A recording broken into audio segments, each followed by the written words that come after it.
Və artıq siz hərbi yürüyüşü izləyirsiniz. Başladıq artıq. Əbdürrəhim bəy Haqverdiyev küçəsi ilə irəliləyirik. Üzü Şəhidlər Xiyabanına doğru gedəcəyik və bugün 8 noyabr Zəfər gününün 5-ci il dönümü münasibəti ilə paytaxtın müxtəlif istiqamətlərində hərbi yürüyüş keçirilir. Bakının 3 istiqamətində hərbi yürüyüş keçirilir və biz də hazırda həmin ərazilərdən birindəyik. Bugün çox gözəl gündür. Bu-hava çox möhtəşəmdir. İnsanlar müxtəlif ərazilərdən dayanıb hərbi yürüyüşü izləyirlər. Kiçikdən böyük. Hər kəsin üzlü sevinci görmək mümkündür. 5 il öncə 44 günü Vətən müharibəsinin başlaması ilə Azərbaycan tarixində önəmli günlərdən biri yaşandı. 30 illik həsrətə, 30 illik susqunluğu məhz belə pozuldu. Planlı, mərhəlli döyüşlə belə bir 44 günü Vətən müharibəsi başladı. Əks hücum əməliyyatla başladıq. Bugün keçirilən hərbi yürüyüş qələbənin rəmzidir. Xalqın, ordunun birliyini ifadə edir. Və paytaxtın müxtəlif küçə və prospektlərində keçirilir. Meydanlarında Qarabağın dilbər görüşələri olan Xankəndi, Şuşa və Laçında da hərbi yürüyüş keçirilir. Paytaxtın 3 istiqamətində, Bakının 3 istiqamətində hərbi yürüyüş keçirilir və biz elə Musabev Park ərazisindəyik. Burada insanlar da müşahidə ediyorlar, əllərində telefonla bu anı çəkirlər, izləyirlər. Hər kəsin üzərində sevinci görmək mümkündür. Hərbi yürüyüş keçirilir və 5 il öncə 44 günü Vətən müharibəsinin başlaması ilə Azərbaycan yeni bölgədə yeni reallıqları yaratdı və elə indi keçirilən hərbi yürüyüşlə xalqın, ordunun birliyini ifadə edir. Mən bir ifadəni xüsusilə xatırlatmaq istəyirəm. Xankəndidə olanda, Xankəndidə keçirilən parad zamanı Prezident İlham Əliyev bir ifadə işlətdi. Ermənistan silahlı qüvvələrinin bu keçirilən, yəni 44 günü Vətən müharibəsində ordusunda fərarilərin olduğunu deyirdi. Amma Azərbaycan ordusunda bir nəfər belə olsun, döyüş meydanını tərk etmədi.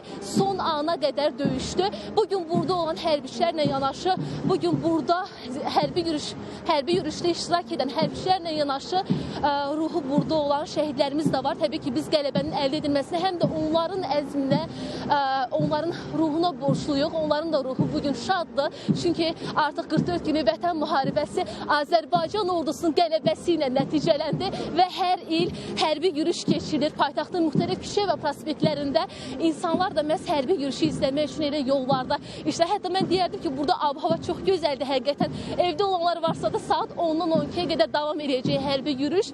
Çıxıb məhz bu qələbənin rəmzini, qələbənin simvolunu izləyə bilərlər. 44 günlük Vətən müharibəsi ilə artıq bölgədə yeni reallıqlar yandı və bugün tamamilə fərqlidir reallıqlar. Azərbaycan yeniliklərə imza attı və digər dövlətlərin elə 44 günü Vətən müharibəsində əldə etdiyimiz qələbə ilə bizə qarşı olan mövqeyi dəyişdi və müxtəlif siyasi arenalarda, ən önəmli siyasi arenalarda Azərbaycan ordusunun əzmindən bəhs olunur.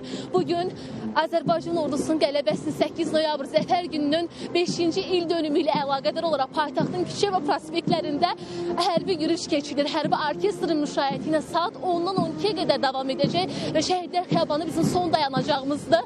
Biz hazırda elə operatoruna xahiş edəcəm həmin kadrları sizə göstərsin. Hərbi qulluqçular paytaxtın küçələrində hərbi yürüyüş keçirir. 44 günü Vətən müharibəsində əldə edilən qələbənin rəmzidir bu. Xalqın, ordunun birliyinin rəmzidir bu.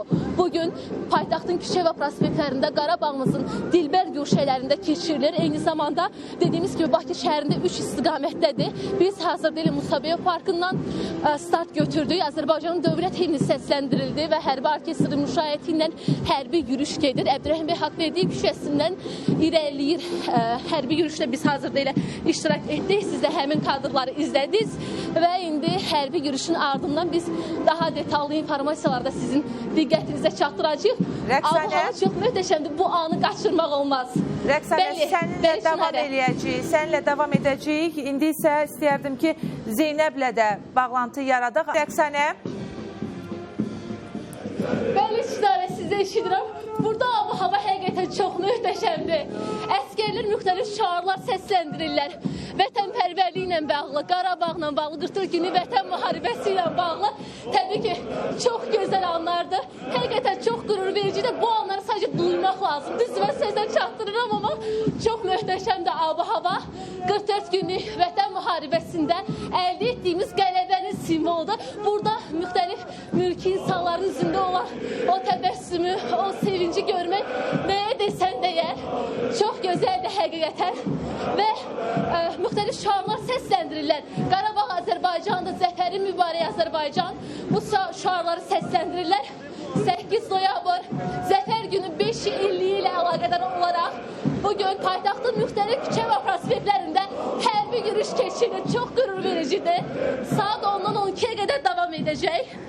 Daha sonra Zeynəbin də müşahidələrini eşidəcəyik. Buyur.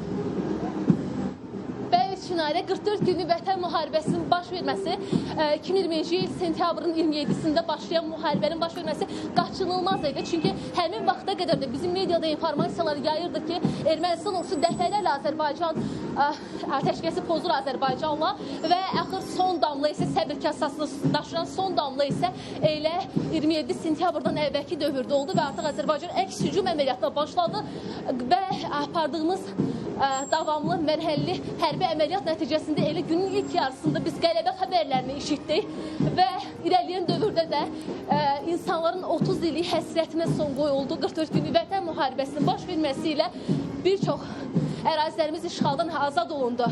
Azərbaycan suverenliyini tam bərpa etdi və müharibə artıq başa çatdıqdan sonra 8 noyabrda Qarabağın tacı, incisi Şuşa şəhəri işğaldan azad olunduqdan sonra və artıq Ermənistan ordusu geri çəkilməyə məcbur oldu.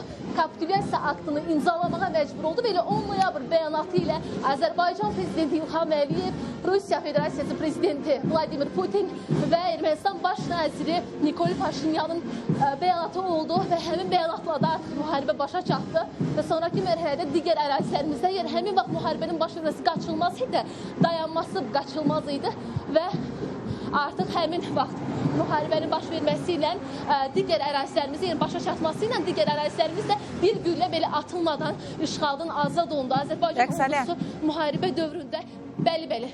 Rəqsanə, səndən fikrini tamamlayandan sonra xahiş eləyəcəyik ki, səsli şəkildə də bizə şərhsiz formada həmin o görüntüləri təqdim eləyəsiniz. Biraz tamaşaçılarımız bu hərbi yürüyüşdən də zövq alsınlar. 1-2 dəqiqə ərzində hər iki istiqamətdən dediyimiz kimi o görüntüləri və həmin o hərbi orkestrin müşayiəti ilə yürüyüşü təqdim eləyək. Bəli, Çınarə ilə fikrimi tamamlayayım ki, 44 günlük müharibə ilə Azərbaycan ordusu möhtəşəm qələbə əldə etdi və elə siz də hazırda həmin yürüyüşdən olan, yəni qələbənin simvolu olan yürüyüşdən olan kadrları izləyirsiniz. Buyurun, xoş izləmələr.